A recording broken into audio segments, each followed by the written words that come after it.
ஓம் சாய்ராம், ஜெய் சாய்ராம்.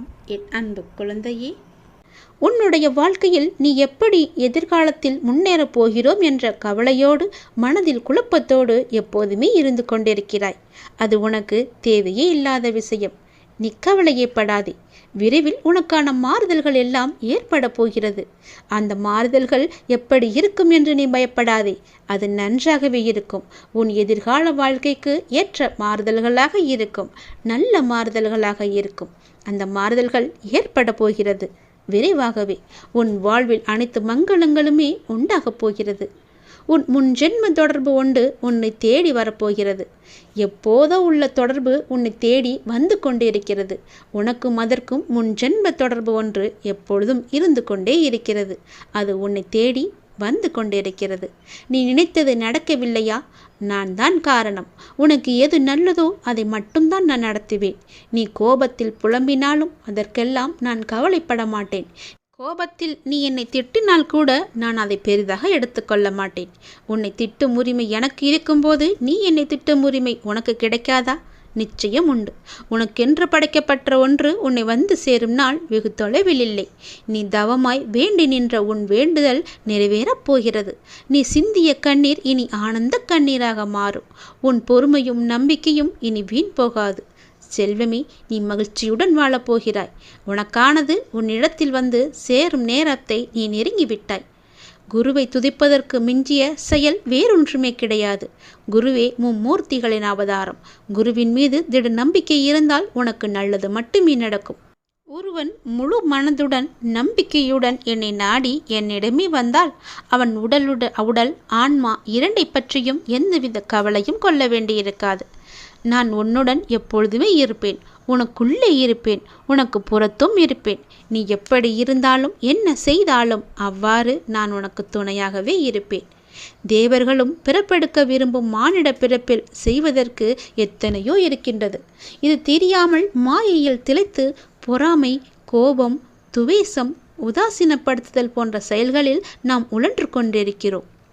புனரபி ஜனனம் புனரபி மரணம் என்பது போல இந்த உலோகத்தில் பிறப்பதும் இறப்பதுமான சுழற்சி நடந்து கொண்டுதான் இருக்கும்.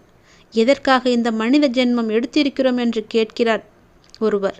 பல வகைகளில் வழி தவறி ஓடும் மனதை அவர் மீது வைத்து கவலை இல்லாமல் இருக்கும்படி கோருகிறார். வழி தவறிய மனதை அப்பாவிற்கு அர்ப்பணம் செய்ய வேண்டுமென்றால் முதலில் நம் மனதை நாமே கட்டுப்படுத்தி அதற்கு பிறகு பகவானுக்கு நாம் அர்ப்பணம் செய்ய வேண்டும். அவ்வாறாக நம்முடைய மனதை கட்டுப்படுத்த வேண்டுமென்றால் அது பூரண விசுவாசத்துடன் செய்யப்படும் பூஜை, பஜனை, பாராயணம், பலவிதமான வேள்வி பூஜைகள் என பலவாறு இருக்கிறது. அவற்றால் மட்டுமே முடியும். கலியுகத்தில் நாமஸ்மரணை மட்டும் போதும் என்கிறார் நம்முடைய கடவுள். கண்மூடித்தனமாக இல்லாமல் எனது பக்தர்களாக இருங்கள் என்பதை நினைவு கூறுகிறார். கவனத்தோடு மனதை ஒருமுகப்படுத்தி கொண்டு என்னுடைய நாமத்தை நீங்கள் ஸ்மரணம் செய்து கொண்டே வாருங்கள். உங்களுடைய வாழ்வில் எல்லாமே நல்லதாகவே அமையும். கடல் அலை போல 1000 துன்பங்கள் எனக்கு வந்தாலும் நான் விரும்பும் இறைவன் என்னை கச்சியம் கரை சேர்ப்பார் என்ற நம்பிக்கை உனக்கு முழுமையாக இருக்கிறது. அதனால் எந்த கவலை, எந்த துன்பம் வந்தாலும் உன்னை ஒன்றும் செய்துவிட முடியாது. நானே பார்த்து கொள்கிறேன். எல்லா பொறுப்பும் என்னுடையது. அப்பா இறைவன் நான் இருக்கும்போது உனக்கு ஏன் இந்த வீணான கவலை? எல்லாவற்றையுமே இறைவனிடம் செலுத்து. எல்லாம் நல்லதாகவே நடக்கும். அவசர முடிவுகளை தவிர்த்து பகவான் மீது நம்பிக்கை வைத்து அவரின் கட்டளைக்காக காத்திருப்பவர்களுக்கு கண்டிப்பாக ஏதோ ஒரு மனித உயிரின் மூலமாக உதவி செய்வார் கடவுள் என்பது நிச்சயம் உண்மை. சிலர் தங்களுக்கு அசாதாரணமான திறமையும் எந்த ஒரு கடினமான பணியையும் நிறைவேற்றும் இணையற்ற சக்தியும் இருப்பதாக கருதுகின்றனர். இந்த ஆணவமான பன்மையால் அவர்கள் செய்யும் எந்த பணியும் எதிர்பார்த்த பலனை தராது. தன்னம்பிக்கை என்பது நல்லதுதான், ஆனால் எல்லை மீறினால் அது ஆபத்தானது. மனித ஆற்றல் மற்றும் சக்தியின் வரம்புகளுக்கு அப்பால் தெய்வீக சக்தி உள்ளது என்ற உண்மையை பார்க்க வேண்டும். நம்மை குருடாக்கும் அகங்காரத்துடன் இணைந்த அகந்தை மனிதனின் வீழ்ச்சிக்கு பெருமையே. முதன்மை காரணம் அகந்தைதான். ஒரு குறிப்பிட்ட பிரச்சனையை எதிர்கொள்ளும் போது சிலர் அதை சமாளிக்கும் திறன் கொண்டவர்கள் என்று கருதுகின்றனர். பிரச்சனையின் தன்மையை புரிந்து கொள்ளாமல் அவசர முடிகளை எடுத்து பரிதாபமாக தோல்வியடைந்து நஷ்டத்தையே சந்திக்கின்றனர். ஆனால் நமது வாழும் கடவுளான இறைவனிடம் பிரார்த்தனை செய்வது மூலம் நமது பிரச்சனைகளுக்கு தீர்வு காண முடியும். நமது செயல்களில் வெற்றி பெற முடியும். கடவுளின் அருளையும் வெற்றியையும் அவசரத்தில் பெற முடியாது என்பதை நீங்கள் உணர வேண்டும். கடவுளிடம் இருந்து நமது பிரச்சனைகளுக்கு சரியான தீர்வு கிடைக்க நாம் நம்பிக்கையுடனும் எதிர்பார்ப்புடனும் காத்திருக்க வேண்டும். ஒரு பூ பூப்பது அல்லது ஒரு பழம் பழுக்க வைப்பது கடவுளுடைய விருப்பத்தால் மட்டுமே சாத்தியமாகும். அது கூட சிறிது நேரம் எடுக்கும். அதுபோல நமது பிரச்சனைகளை சிக்கல்களை எல்லாம் தீர்க்கும் போது கடவுளுக்கு வழிகாட்டுதலுக்காக கொஞ்சம் பொறுமையாக நாம் காத்திருக்க வேண்டும். கடவுளின் வழிகாட்டுதல் நமக்கு தேவை என்று நினைக்கும் பட்சத்தில் நாம் பொறுமையாக நம்பிக்கையுடன் காத்திருக்க வேண்டும். எதிர்பார்ப்புடன் காத்திருப்பது தவிர்க்க முடியாதது. நாம் கடவுள் மீது உறுதியான நம்பிக்கையை வைத்து ஆழ்ந்த பக்தியுடன் பிரார்த்தனை செய்தால் கடவுள் நமது சிக்கலான பிரச்சனைகளை தீர்க்க கண்டிப்பாக உதவுவார். எந்த வேலையை செய்தாலும் சரி, ஒவ்வொரு கணமும் அசைக்க முடியாத நம்பிக்கையை கடவுள் மீது நாம் கடைப்பிடித்தால் பக்தன்தான் விரும்பிய மனோதாரங்கள் அனைத்திலும் நிறைவு பெறுவான். எந்த விஷயத்தையுமே எளிதாக செய்ய முடியும். சீக்கிரம் உங்கள் பிரார்த்தனைகள் அனைத்தும் நடக்க எல்லாம் வல்ல இறைவன் மீது பிரார்த்தனை செய்யுங்கள். இறைவன் மீது நம்பிக்கை வைத்து பிரார்த்தனை செய்து பொறுமையாக காத்திருங்கள். உன்னுடைய வேண்டுதல்கள் நீண்ட நாள் பிரச்சனைகள் என எல்லாம் தீரும் வரைக்கும் அந்த கடவுள் மீது முழுமையான நம்பிக்கை, அசைக்க முடியாத நம்பிக்கையுடன் பொறுமையாக நாம் காத்திருக்க வேண்டும். எப்போதும் அசையாத நம்பிக்கையுடன் நாம் இருக்க வேண்டும். நாம் சொல்லிவிட்டோம், நமக்கு செய்ய கடவுள் இருக்கிறார் என்ற நம்பிக்கையோடு அவர் மீது முழுமையான பக்தி கொண்டு நாம் காத்திருக்க வேண்டும். உன்னுடைய வாழ்க்கையில் ஒரு அதிசயம் நடக்காதா என்று காத்திருந்தாய் அல்லவா? அந்த அதிசயம் இன்று இப்போது நடக்கப் போகிறது. பல அதிசயங்கள் நடக்கப் போகிறது. பல நன்மைகள் உன்னை தேடி வரப்போகின்றது. நிச்சயம் நான் அதை நடத்தி தருவேன். தெளிவான மனம் எல்லோருக்கும் இருப்பதில்லை.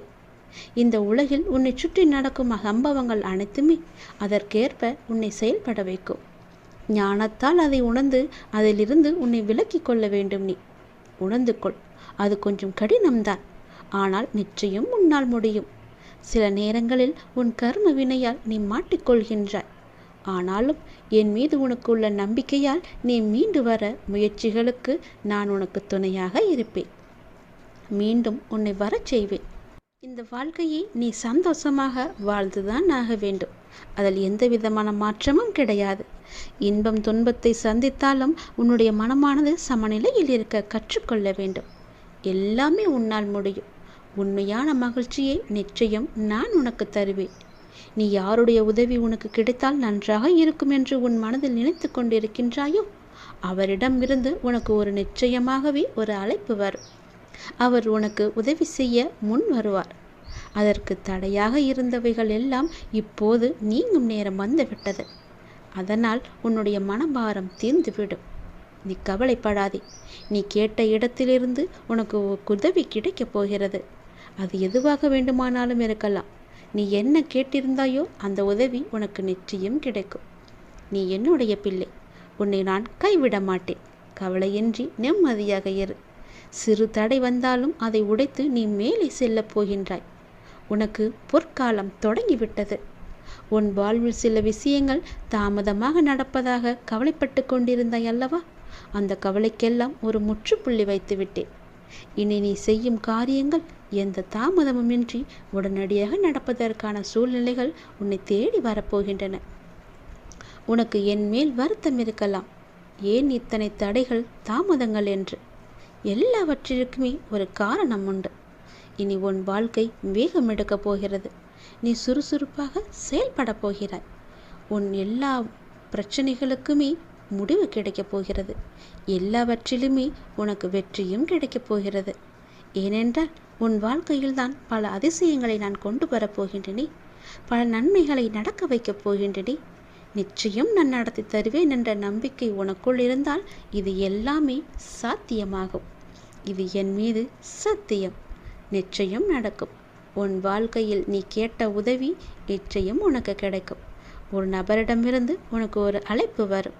தடையாக இருந்த உதவியெல்லாம் இனி தடை நீங்கி தானாக உன்னை தேடி வரும். உன் மனபாரம் முற்றிலுமே குறைந்துவிடும். உனக்கான பொற்காலம் இந்த நொடி முதல் ஆரம்பித்து விட்டது. எல்லோரும் மனித பிறவி எடுத்திருப்பது எதனால் தெரியுமா? நம்முடைய பூர்வ ஜென்ம ஏதோ ஒரு கர்மவினை மிச்சம் இருப்பதால் நாம் மனித பிறவிகளை தொடர்ந்து எடுத்துக்கொண்டே இருக்கின்றோம். நம்முடைய கர்மா கழியும் வரை நாம் இதை செய்துதான் ஆக வேண்டும். அந்த கடவுள் சும்மா விடமாட்டார். அந்த கர்மாவும் நம்மை சும்மா விடாது. கர்மாவிற்கென்று 9 விதிகள் இருக்கின்றது. அதை நன்கு அறிந்து கொண்டால் இந்த ஜென்மத்திலாவது நாம் புண்ணியம் செய்கிறோம். இந்த பிரபஞ்சத்தில் நாம் எதை செய்தாலும் அது நமக்கே திருப்பி வந்து சேரும். இதுதான் முதல் விதி. வாழ்வில் நமக்கு நடப்பது எதுவும் தானாக அதுவாக நடப்பதில்லை. நமக்கு தேவையானதை நாம் தான் நடத்தி செல்ல வேண்டும். இது 2வது விதி. சிலவற்றை ஏற்றுக்கொண்டால் மட்டுமே மாற்றம் நிகழும். இது 3வது விதி. 4வது விதி, நம்மை நாம் மாற்றிக்கொள்ளும் பொழுது நம் வாழ்க்கையும் நம்மை பின்பற்றி மாறிவிடும். இது 4. 5வது விதி, நம்முடைய வாழ்வில் நிகழ்பவற்றிற்கு நாம் தான் பொறுப்பு என்று உணர வேண்டும். நேற்று, இன்று, நாளை என இவை 3ம் ஒன்றோடு ஒன்று தொடர்புடையது. அதை நாம் நன்றாக அறிந்தும் இருப்போம். இது 6வது விதி. 7வது விதி, ஒரு சமயத்தில் இருவேறு விஷயங்களை சிந்திக்க முடியாது. இது 7வது விதி.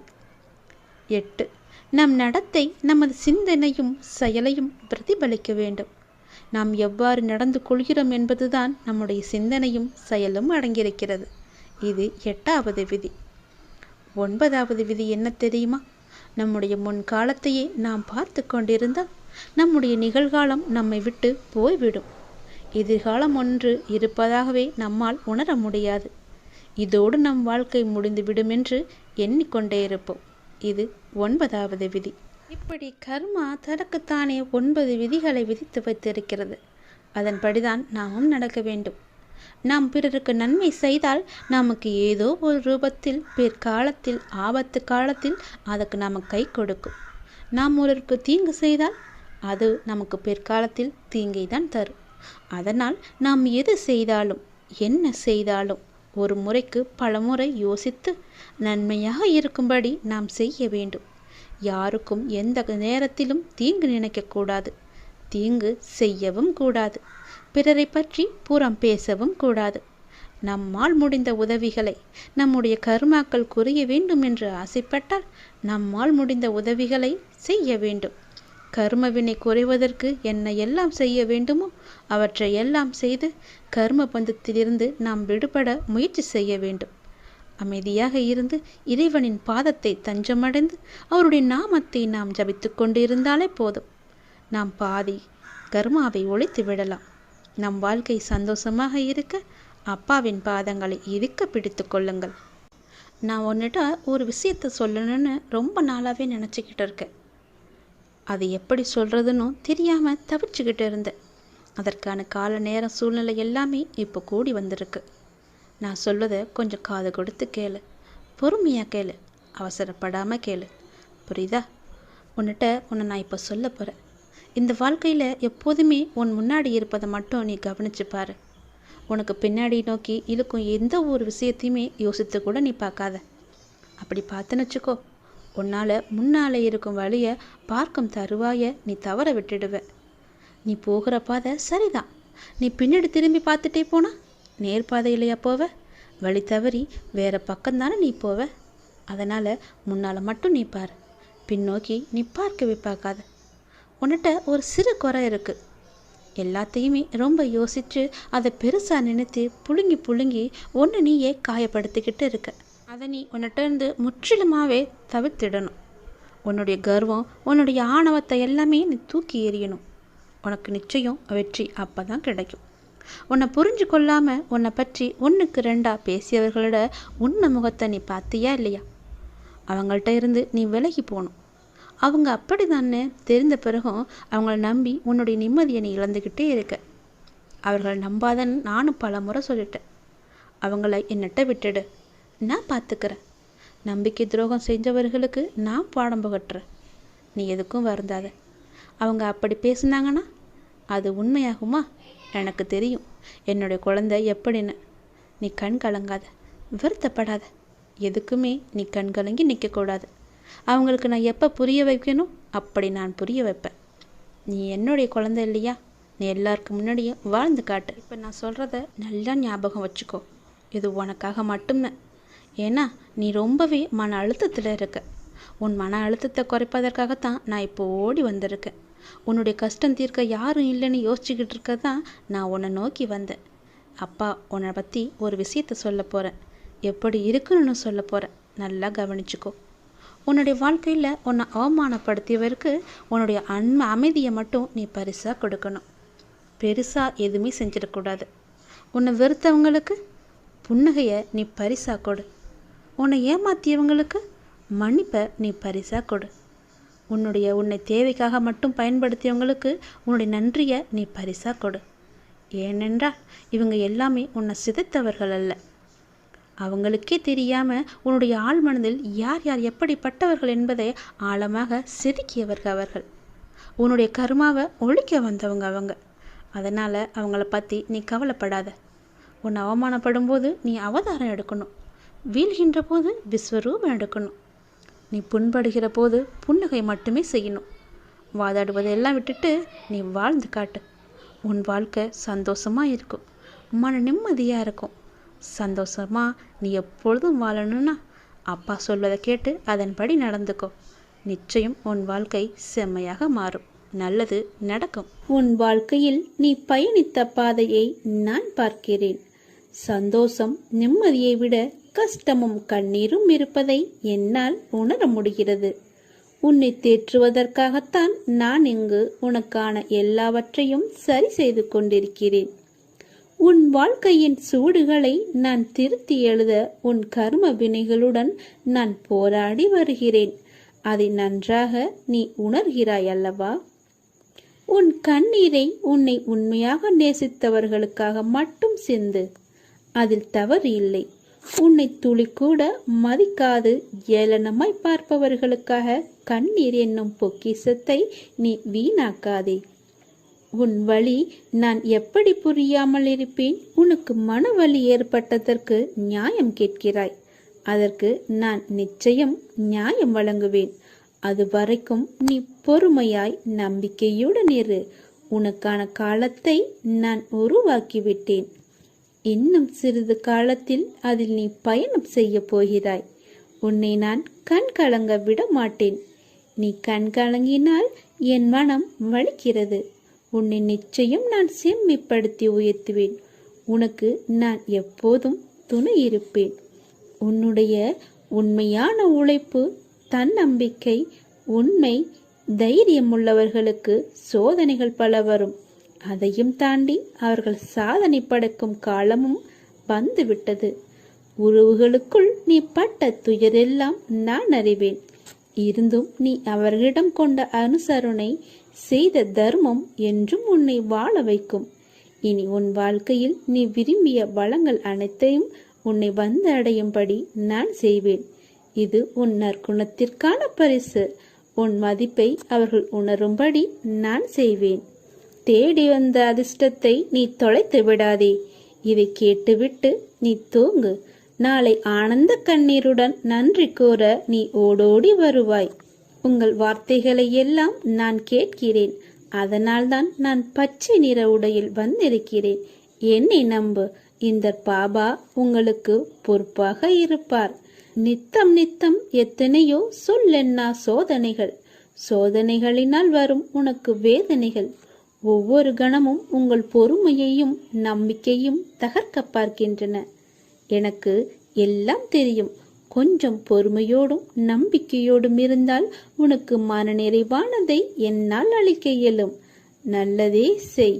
நான் இருக்கிறேன் உனக்கு. பாபாவின் செயல்களை அறிவது என்பது மிகவும் கடினம். ஆனால் ஒன்று மட்டும் உண்மை.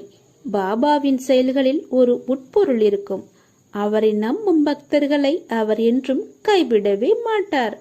பாபாவின் விருப்பப்படியே அனைத்தும் நடக்கும். சில நிகழ்வுகள் நமக்கு கெடுதல் என நினைப்போம். ஆனால் கடைசியில் அது நன்மையாக முடியும். சில சமயங்களில் பாபாவின் தண்டனை நம்மை நல்லபடியாக பற்று வைப்பதற்காகவே இருக்கும். ஆகையால் உணர்ந்து குரு பகவானின் சாய்பாபாவின் ஆசியை நாம் பெற முன் வர வேண்டும். உனக்கு வரும் கஷ்டம் உன்னை தைரியப்படுத்தத்தானே தவிர உன்னை சோகப்படுத்த இல்லை என்பதை நினைவில் கொள். என்னிடம் உள்ளவன் கஷ்டத்தை பார்த்து கலங்க மாட்டான். மாறாக என் சாயப்பாவை மீறி என்ன நடக்கும் என்று தைரியமாக நிற்பான். உன் சாயப்பா உன் அருகில்தான் நிற்கிறேன். எதற்கும் பயப்படாமல் தைரியத்தோடு நில். உனக்கு வெற்றி கிட்டும். உன்னை தேடி அதிர்ஷ்டம் வரப்போகிறது. நல்ல அதிர்ஷ்டம் அது. அதை பெற்றுக்கொள்.